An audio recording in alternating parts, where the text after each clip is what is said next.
In astrology, everything has a birth time, but knowing as accurate of a birth time as possible is critically important. And Robert Glasscock and I have created a program to help you do just that. A crystal clear 30-minute video outlining the technique, an MP3 of a podcast explaining it, and a step-by-step instructional PDF. So you get it 3 different ways, and how you get it is at the top of the funastrology.com website. Check it out and give it a try on your own chart.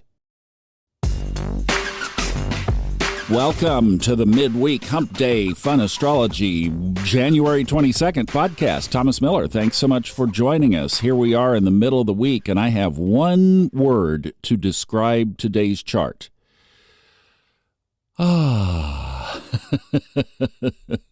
That's it in a word. Thank you for listening. We'll see you next week. No, seriously. We had tension over the weekend, and so many people said they could feel the tension that was not only present on Earth, but also in the sky. We showed that tension in the video about the inauguration on Monday. The tension was definitely there. There was a pull, and fortunately for the transition of government in our country, which has gone smoothly for all these years, went smoothly again. Thank God. Now we can look at that chart, not as an event chart of the day, but as a natal chart for this administration. And we talked about all of that in the video.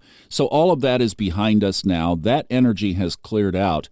Remember we showed the square in that chart? Well, that square is disbanded. And the number of sextiles and trines, i.e. positive or easy or flowing aspects, is significantly more than the challenging ones. And don't we need a break? Lucky Kristin Lawhead is coming in tomorrow to talk about a lucky day, a very good day.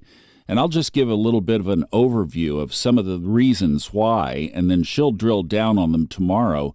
And then Elisa will be here on Friday, and we have a great-looking weekend ahead as well. So today we're sitting in tomorrow's energy, basically. It's just getting stronger as we go into the day tomorrow.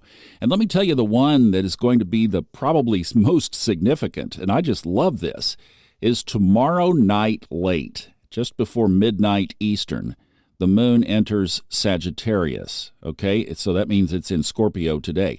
There's that heavier moon. That would be the only thing, is just that heavier Scorpio moon today.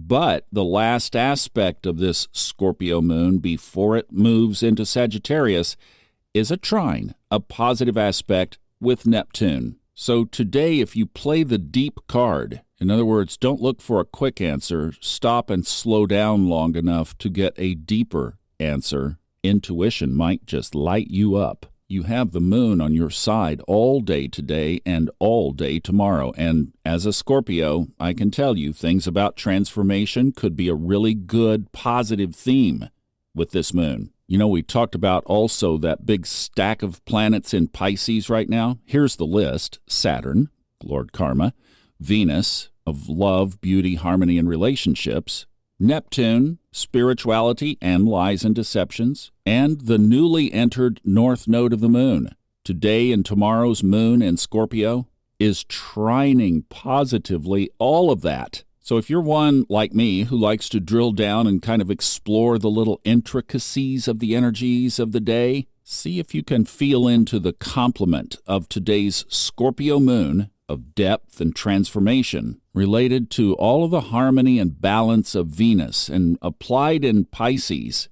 makes it spiritual. Maybe karma that's going on right now, maybe a family situation, a marriage situation, a job situation, Saturn. Maybe you get some intuitive insight, Moon, Neptune, Pisces, into that path, North Node.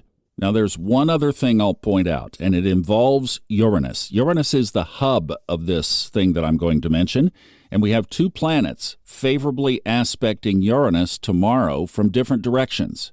Mercury in Capricorn and Mars in Cancer. Tomorrow, through the day, they will both positively impact Uranus, the ruler of Aquarius, where we find the Sun and Pluto just 1 degree apart. How do we explain this? Well, go back to when you were a kid. If you celebrated Christmas, put yourself in the position of it's Christmas morning. You have generous parents who love the holiday. You wake up in the morning and run downstairs, and there are dozens and dozens of presents under a flocked Christmas tree. And you're old enough and you've experienced this just enough now that you know that over about the next 3 or 4 hours, your toy cabinet and your wardrobe is about to take a complete overhaul. Radical change.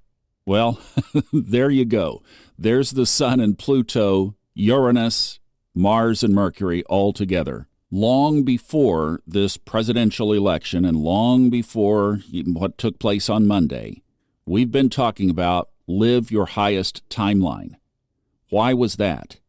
Because we were looking ahead at Pluto entering Aquarius, knowing that this was going to be a struggle and a battle between the old and the new, because maybe some of those toys you don't want to get rid of and you're going to hang on to them.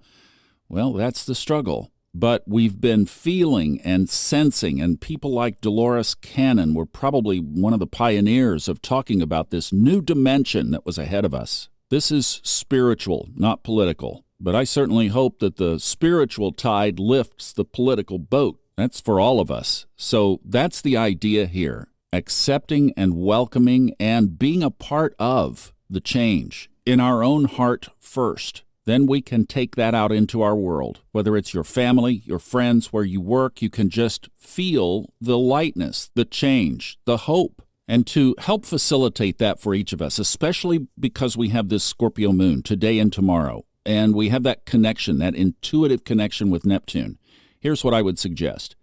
If you've been into the news cycle of the last week or so, that's great. It's been monumental and it has been something to behold. But I would suggest to take advantage of this Scorpio moon and to tune in to the spiritual rising tide. Spend from now through the whole weekend, all the way through Sunday night, away from the news. If you need something to replace it with, get one of Fred Dodson's audiobooks on intuition. Start there. Read some of Dolores Cannon. Invest your time, your focus, and your energy toward those things that are going to move you forward spiritually. And then to not worry about the big, broad world right now, because this personal energy is so strong for us with this moon connection to Pisces. Bring it all back home to focus on what is my next direction. What am I supposed to do to move forward in this radical new world? What do I need to let go of? Saturn is there. What do I need to embrace? What beauty is there to behold? Venus. Am I completely aligned on my path, the North Node? Or are there some directional changes I need to make? South Node in Virgo, which will show you. And by the way, if you feel a little off course in some areas, don't criticize yourself. Stay with the positive side, because the North Node in Pisces, with all this energy connected, if you tune into it, it will support you. Can you tell I'm excited? All right. Hey, Kristin tomorrow, Elisa Friday, me back on Saturday and Monday. Hope you have a great rest of the stretch. Let's give it all a great big together. I love you. Have a great one. Bye-bye.